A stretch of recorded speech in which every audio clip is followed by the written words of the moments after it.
अस्सलाम वालेकुम मुअज़्ज़िज़ नाज़रीन, उम्मीद है कि आप मिजाज बखैर होंगे। आज हम आपके लिए आसान कुरान कहानियाँ की अगली कहानी लेकर आए हैं, जिसे लिखा है जनाब फैसल अली साहब ने। कहानी का नाम है चालाम के भाई। तो हम बढ़ते हैं कहानी की तरफ। ये तो वही बात हो गई, बद अच्छा बदनाम बुरा, मतलब हमें खामखा बदनाम किया गया। आज तक लोग हमें ही बुरा समझते हैं, जबकि हकीकत ये है कि हम बेकसूर हैं। चालाम ने मुंह बनाया। इस वक्त वो अपने भाई साराम से किस्सा सुन रहे थे। यह किस्सा एक भेड़िए के बारे में था जिस पर कत्ल का इल्ज़ाम लगाया गया था, लेकिन दर हकीकत वो कातिल था ही नहीं। इसलिए चालाम ने कहा था, बद अच्छा बदनाम बुरा। वो तीनों भी भेड़िए थे और इस गार में तन्हा रहते थे। उनके वालिदैन इस दुनिया से रुखसत हो चुके थे। चालाम बड़ा भाई था, जबकि साराम और काराम छोटे थे। साराम को मुताला का बहुत शौक़ था। वो बहुत सी किताबों का मुताला करता रहता, इसलिए उसको ढेरों कहानियाँ याद होती थीं। वो रोज़ाना अपने भाइयों को कहानियाँ सुनाया करता था। तुम क्या कहते हो भाई? साराम ने काराम से पूछा। मम्मा मैं मुमकिन है, पता नहीं, हो सकता है हमारा कसूर हो। उसका छोटा भाई काराम बौखलाकर बोला। शायद उसकी तवज्जो कहीं और थी, इसलिए उसे किस्से के सियाकों से भाग का इल्म ना था। उसकी ये बात सुनकर चालाम और साराम चौंक पड़े। फिर साराम बोला, वाह भाई वाह, मैं किस्सा सुना सुना कर थक गया हूँ और तुम कह रहे हो कि पता नहीं। इसका मतलब है तुम किस्सा तवज्जो से नहीं सुन रहे। नहीं, ऐसी कोई बात नहीं। काराम बिगड़ गया। हाँ, वो तो तुम्हारे अंदाज से भी लग रहा है। चालाम ने उस पर दंस किया। बस फिर ठीक है, मैं आगे किस्सा सुनाता ही नहीं, साराम ने कहा और वो नाराज़ होकर बाहर चला गया। चालाम और काराम एक दूसरे का मुंह देखते रह गए। चलो पहले हमें इसको मनाना होगा, इसके बाद मैं तुम्हारी खबर लेता हूँ। चालाम ने उसे घूर कर देखा और फिर वो दोनों बाहर चले गए। साराम उनसे काफ़ी आगे भागता जा रहा था। रुको रुको साराम रुको, अब ऐसी भी क्या बात हो गई? चालाम चिल्लाया, मगर साराम ने पीछे मुड़कर भी नहीं देखा। उधर काराम और चालाम ने अपनी तेज़ रफ्तार कर दी। चालाम के जहन में अम्मी की एक नसीहत बार बार गूंज रही थी। अम्मी ने उन्हें हमेशा इकट्ठे रहने की नसीहत की थी। चालाम का चेहरा धुआं हो रहा था और एक नामालूम खौफ ने इसके दिलो दिमाग को घेर लिया था। वो तेज़ तेज़ दौड़ता चला जा रहा था। उसे साराम की फ़िक्र खाई जा रही थी, जो उसे दरख्तों के झुंड में दाखिल होकर उनकी निगाहों से ओझल हो चुका था। कुछ देर बाद वह भी झुंड में दाखिल हो गए और साराम को ढूंढने के लिए इधर उधर देखने लगे।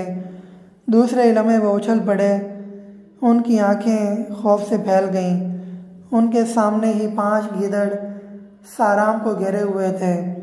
उनके चेहरों पे खबासत साफ नज़र आ रही थी और वो दांत पीसते हुए गुर्रा रहे थे। साराम के चेहरे पर मौत की जर्दी छाई हुई थी।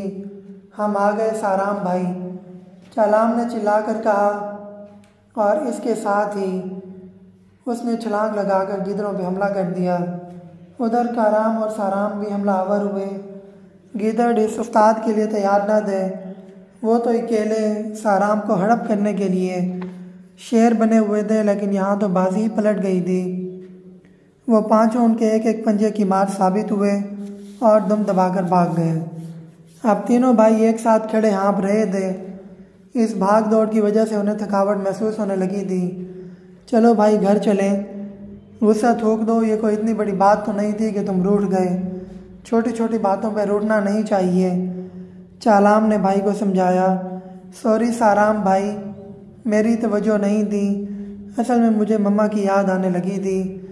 वो भी हमें तुम्हारी तरह कहानियाँ सुनाया करती थी, काराम ने भराए हुए लहजे में कहा और इसकी आंखों में आंसू झिलमिलाने लगे। क्योंकि उनकी अम्मी वफ़ात पा चुकी थी, इसलिए ये बात सुनकर बाकी दोनों भाई भी आपदीदा हो गए। और फिर साराम ने आगे बढ़कर काराम को गले लगा लिया और कहा, मुझे माफ़ कर दो भाई, आइंदा मैं तुमसे कभी नाराज़ नहीं होऊंगा। शुक्र है खुदा का भाइयों, हमने सारी ज़िंदगी इत्तेहाद से रहना है, वरना हमें यह तना देखकर गिदड़ हम पे टूट पड़ेंगे जैसे आज हुआ है। आज का ये वाक़या हमारे लिए सबक है। और ये वाक़या हमें अम्मी की नसीहत भी याद दिला रहा है। चालाम ने उन्हें याद दिलाते हुए कहा और वो दोनों सर हिलाने लगे। अरे वो कहानी तो दरमियान में रह गई, उसे तो मुकम्मल करो भाई। काराम ने चौंक कर कहा, हाँ ठीक है, चलो वहाँ चश्मे के पास बैठते हैं और फिर मैं कहानी दोबारा शुरू से सुनाता हूँ। साराम ने कहा और वो तीनों चल पड़े। कुछ देर बाद साराम ने उन्हें कहानी सुनाना शुरू की। एक नबी गुजरे हैं जिनका नाम हज़रत याकूब अलैहिस्सलाम है। इसराइल उनका लक़ब है जिसका मायने है अल्लाह का बंदा। उनके 12 बेटे थे। उन्हीं 12 बेटों से 12 कबाइल बने जिन्हें बनी इसराइल कहा जाता है। उनके 10 बेटे पहली बीवी से थे जबकि 2 बेटे दूसरी बीवी से। हज़रत याकूब अलैहिस्सलाम को अपने तमाम बेटों में से यूसुफ नामी बेटे से बहुत प्यार था। ये देखकर उनके बाकी बेटे अपने भाई से हसद करने लगे। एक दिन यूसुफ ने ख्वाब में देखा कि उन्हें सूरज, चाँद और 11 सितारे सजदा कर रहे हैं। ये ख्वाब सुनते ही भाइयों के दिल में जलने वाली हसद की आग शोलों में बदल गई। उन्होंने यूसुफ को मारने का मशवरा कर लिया। ओ अल्लाह की पनाह, काराम के मुंह से निकला। एक दिन वो बकरियां चराने गए तो अपने भाई यूसुफ को भी अपने साथ ले गए। वहाँ जाकर उन्होंने अपने भाई को पकड़कर कुएं में डाल दिया। शाम को जब वो घर लौटे तो उन्होंने एक झूठ गढ़ा हुआ था। यूसुफ की कमीज़ पे एक बकरी का खून लगाकर वो कमीज़ अपने बाप के सामने रख दी और कहा, अफसोस अब्बा जान, हमने दौड़ का मुकाबला लगाया और यूँ हम बहुत दूर निकल गए। जब हम वापस आए तो भेड़िया हमारे भाई यूसुफ को खा चुका था। ये उसकी खून आलूद कमीज़ है। ये कहते हुए वो सब झूठ मूठ के आंसू भी बहा रहे थे। उनके वालिद एक बड़े पैगंबर थे। उन्होंने बेटों के झूठ को तो भांप लिया लेकिन वो खामोश हो गए और सब्र के घूंट पी कर रह गए, यानी कि बद अच्छा बदनाम बुरा। बेइख्तियार काराम के मुंह से निकला तो चालाम हंसने लगा क्योंकि पिछली बार किस्से में ये बात उसने की थी। शाबाश भाई, अब तुम तवज्जो से सुन रहे हो। साराम हंसा, वाकई रब मुझे किस्सा सुनने में लुत्फ़ भी आ रहा है। काराम मुस्कराया। ये हुई ना बात, चालाम मुस्कराया। उधर साराम ने दोबारा सिलसिला कलाम जोड़ा। हाँ तो मैं भेज रहा था कि भाइयों ने अपनी दानिश्त में यूसुफ से पीछा छुड़ा लिया और सारा इल्ज़ाम बेकसूर भेड़िए पर डाल दिया, लेकिन अल्लाह ताला को कुछ और ही मंजूर था। इस कुएं पर एक काफ़िला पानी के लिए रुका। उन्होंने जब डोल डाला तो यूसुफ बाहर निकल आए। वो लड़के को देखकर खुश हो गए और उसे अपने साथ मिस्र ले गए। वहाँ जाकर उन्होंने यूसुफ को बेच दिया। खुदा की कुदरत के यूसुफ का ख़रीदार वहाँ का हुक्मरान था। अब यूसुफ एक हुक्मरान घराने में पलने लगे। अल्लाह ने पैगंबर याकूब के इस बेटे को नबूवत से नवाजा। उन पर बहुत सी आजमाइशें आईं लेकिन वो तमाम इम्तिहानात में सुरखरू हुए और एक वक्त ऐसा आया कि जब वो इस मुल्क के हुक्मरान बन गए। फिर उन्होंने अपने घर वालों को भी अपने पास बुला लिया और अपने भाइयों को भी माफ़ कर दिया। इस वक्त उनके 11 भाई और माँ बाप ने उन्हें सजदा किया। ये उनका ख्वाब पूरा हो गया। भाई क्या हम अल्लाह के अलावा किसी और को सजदा कर सकते हैं? काराम ने पूछा, नहीं भाई, हर नबी की शरीयत में कुछ अहकाम सिर्फ उसी दौर के लोगों के लिए होते हैं। हज़रत यूसुफ के दौर में अल्लाह की तरफ से सजदा ताज़ीम जायज़ था, लेकिन अब हज़रत मोहम्मद सल्लम की शरीयत में ये जायज़ नहीं।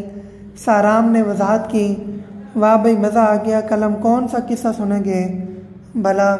काराम ने पूछा, कल की बात कल, अभी चलते हैं और घर जाकर आराम करते हैं। चालाम ने कहा तो वो सभी घर की जानिब चल दिए।